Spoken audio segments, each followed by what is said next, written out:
আজকে আমি তোমাদের সঙ্গে আলোচনা করব রোগ নির্ণয়ে এমআরআই মেশিনের ভূমিকা, এমআরআই মেশিনের মূলনীতি ইত্যাদি। এখানে দেখো একটা এমআরআই মেশিনের ছবি।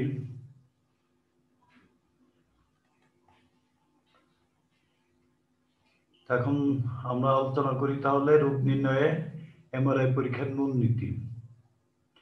এমআরআই পরীক্ষার কার্যকারিতা কি? এমআরআই এর ফুল মিনিং হচ্ছে ম্যাগনেটিক রেজোন্যান্স ইমেজিং। এটি রোগ নির্ণয়ের ক্ষেত্রে একটি অত্যাধুনিক বিশেষ কার্যকর পরীক্ষা। এই পদ্ধতিতে এমআরআই মেশিনে শক্তিশালী চুম্বক ক্ষেত্র ও রেডিও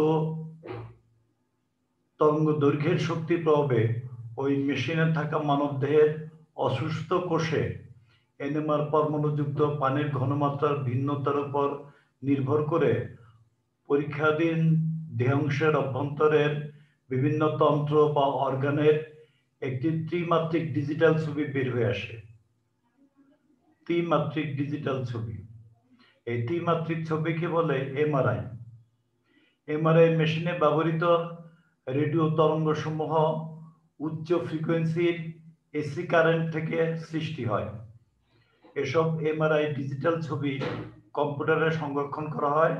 এক্ষেত্রে রোগাক্রান্ত তন্ত্রের ছবি সুস্থ তন্ত্রের ছবি থেকে ভিন্ন হয়। যেমন এখানে একটা ছবি দেখো, এখানে পাশাপাশি দুইটা ছবি মস্তিষ্কের। বাম পাশের এই চিহ্নিত ছবিটা হলো মস্তিষ্কের এমআরআই ছবি, ডান পাশেরটা মস্তিষ্কের এমআরআই ছবি। বাম পাশেরটা হলো সুস্থ মানুষের মস্তিষ্কের এমআরআই, আর ডান পাশেরটা টিউমার আক্রান্ত মস্তিষ্কের এমআরআই। তো খেয়াল করে যে এই জায়গাটা খেয়াল করো যে টিউমার আক্রান্ত মস্তিষ্কের এই যে ইমেজের এই যে এই পাশটায় যে এখানে দেখো একটু অন্যরকম, এই যে সুস্থ মস্তিষ্ক থেকে এটা একটু পৃথক। তাহলে এইভাবে সুস্থ মস্তিষ্কের কোন অর্গানের ছবি এবং সুস্থ দেহের কোন অর্গানের ছবি এবং অসুস্থ দেহের কোন অর্গানের ছবির সঙ্গে মিলানো হয়, মিলিয়ে তারপরে রোগ নির্ণয় করা হয়। এখন এমআরআই এর ব্যবহার মানবদেহের বিভিন্ন তন্ত্রের টিস্যুর অস্বাভাবিক বৃদ্ধিজনিত টিউমার, আঘাতজনিত আভ্যন্তরীণ রক্তক্ষরণ, রক্তনালিকা সংক্রান্ত রোগ ও জীবাণু সংক্রমণজনিত সমস্যার ক্ষেত্রে এমআরআই ব্যবহৃত হয়। এছাড়া মস্তিষ্কের টিউমার আর মেরুমজ্জার টিউমার শনাক্তকরণে এমআরআই কার্যকর। এমআরআই এর মূলনীতি: এনএমআর পরমাণুর নিউক্লিয়াসে চুম্বকীয় অনুরণন বা ম্যাগনেটিক রেজোন্যান্সের উপর ভিত্তি করে এমআরআই পদ্ধতি প্রতিষ্ঠিত। অর্থাৎ এনএমআর টেকনিক আবিষ্কার হয়েছিল মূলত এনএমআর টেকনিক আবিষ্কৃত হয়েছিল কেমিস্ট্রিতে যৌগসমূহের আণবিক গঠন নির্ণয়ের জন্য। পরবর্তীকালে কেমিস্ট্রির জন্য যে টেকনিকটা আবিষ্কার হয় অর্থাৎ এনএমআর পদ্ধতি, এটাই মেডিকেল সায়েন্সে মানবদেহের বিভিন্ন অর্গানের এই ছবি তৈরির জন্য আবিষ্কৃত হয়।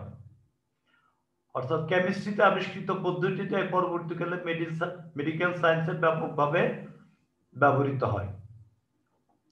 তাহলে এমআরআই পদ্ধতির মূলনীতি এনএমআর থেকে আসছে।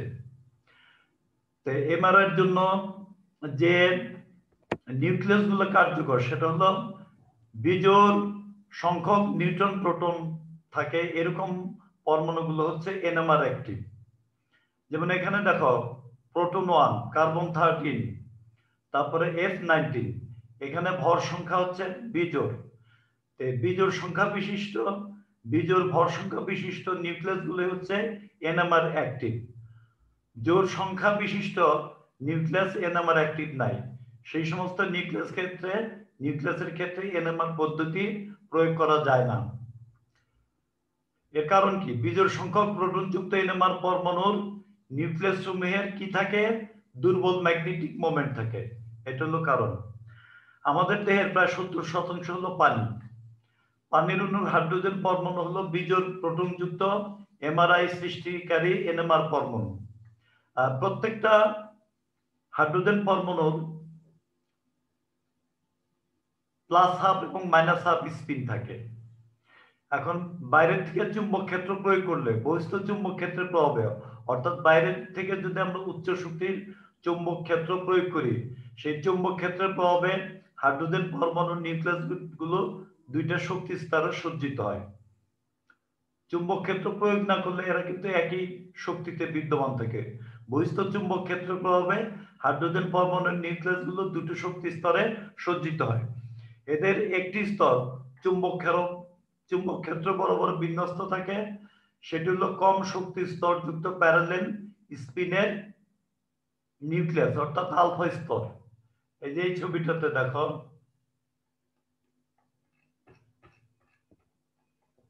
এই যে এটা হলো, তাহলে বহিস্থ চুম্বক ক্ষেত্রের প্রভাবে এই হাইড্রোজেনের নিউক্লিয়াস গুলো দুইটা শক্তি স্তরে বিভক্ত হয়ে পড়ে। তো একটা হলো নিম্ন শক্তি স্তর, এটার দিক হচ্ছে চুম্বক ক্ষেত্রের দিকে অ্যালাইনমেন্ট থাকে। আর একটা হচ্ছে উচ্চ শক্তি স্তর, এটা চুম্বক ক্ষেত্রের বিপরীত দিকে অ্যালাইনমেন্ট থাকে। এই দুইটা শক্তি স্তরে বিন্যস্ত হয়।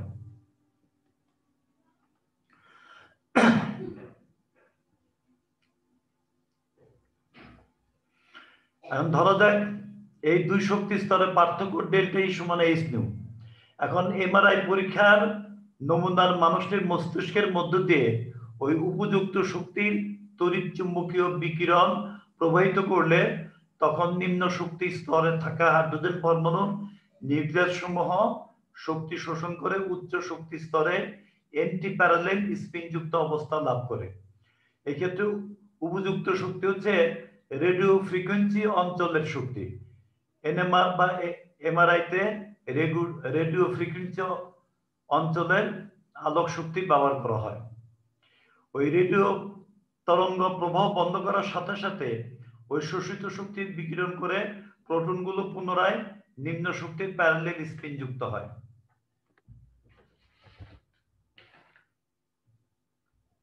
এভাবে প্রোটন সমূহ রেডিও ফ্রিকোয়েন্সি অঞ্চল থেকে শক্তি শোষণ, আবার পর মুহূর্তে রেডিও ফ্রিকোয়েন্সি অঞ্চলের শক্তি প্রবাহ যদি বন্ধ করে দেয়, তখন ওই শক্তি বিকিরণ করে ফেলে।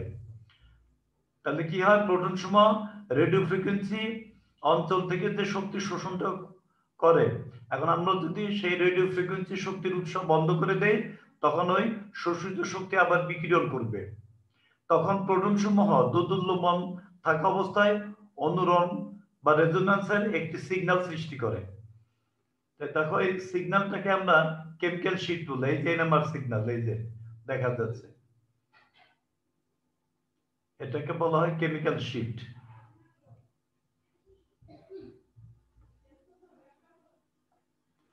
এখন অসুস্থ কোষ থেকে একাধিক সিগন্যাল পাওয়া যায়। এরপর আমরা আলোচনা করব এমআরআই ছবির মানের নির্ভরতা। এমআরআই ছবির যে কোয়ালিটি, সেই কোয়ালিটি কি কি বিষয়ের উপর নির্ভর করে?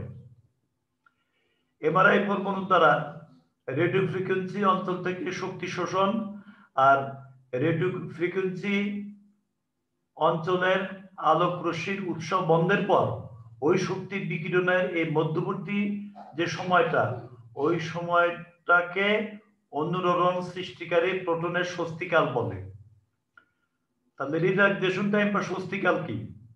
এমআরআই পরমাণু দ্বারা রেডিও ফ্রিকোয়েন্সি অঞ্চলের শক্তি শোষণ আর রেডিও ফ্রিকোয়েন্সি অঞ্চলের শক্তি রেডিও ফ্রিকোয়েন্সি অঞ্চলের এই শক্তির উৎস বন্ধ করে দেওয়ার পর ওই শক্তির বিকিরণের এই মধ্যবর্তী সময়কে অনুরণ সৃষ্টিকারী প্রোটনের স্বস্তিকাল বলে। এমআরআই ইমেজের মান নির্ভর করে রেজোন্যান্স সৃষ্টিকারী নিউক্লিয়াসের স্বস্তিকাল আর রেজোন্যান্স সৃষ্টিকারী নিউক্লিয়াসের ঘনমাত্রার উপর। অর্থাৎ মানবদেহের ক্ষেত্রে পানির ঘনমাত্রার উপর। মানবদেহে আমরা জানি এই পানির ঘনত্ব সারা শরীরে একই মাত্রায় থাকে না। তো যেহেতু ক্ষতিগ্রস্ত বা রোগাক্রান্ত টিস্যুতে পানির পরিমাণ বেড়ে যায়, তখন পার্শ্ববর্তী সুস্থ টিস্যুতে ওই অসুস্থ অংশে রেডিও ফ্রিকোয়েন্সি শোষণ তীব্রতাও বেশি ঘটে।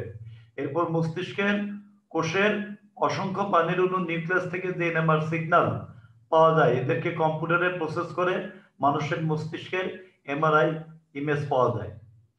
এইভাবে প্রাপ্ত ইমেজকে স্বাভাবিক ইমেজের সাথে তুলনা করে কোষের ধ্বংস বা পরিবর্তন থেকে রোগ শনাক্ত করা যায়। এমআরআই পদ্ধতি উদ্ভাবনের জন্য 2003 সালে মার্কিন বিজ্ঞানী সি লেউটারবার্গ আর ব্রিটিশ বিজ্ঞানী পিটার ম্যাসওয়েল চিকিৎসা বিজ্ঞানে নোবেল পুরস্কার পান। এই দেখো তাদের ছবি, বাম পাশে মার্কিন বিজ্ঞানী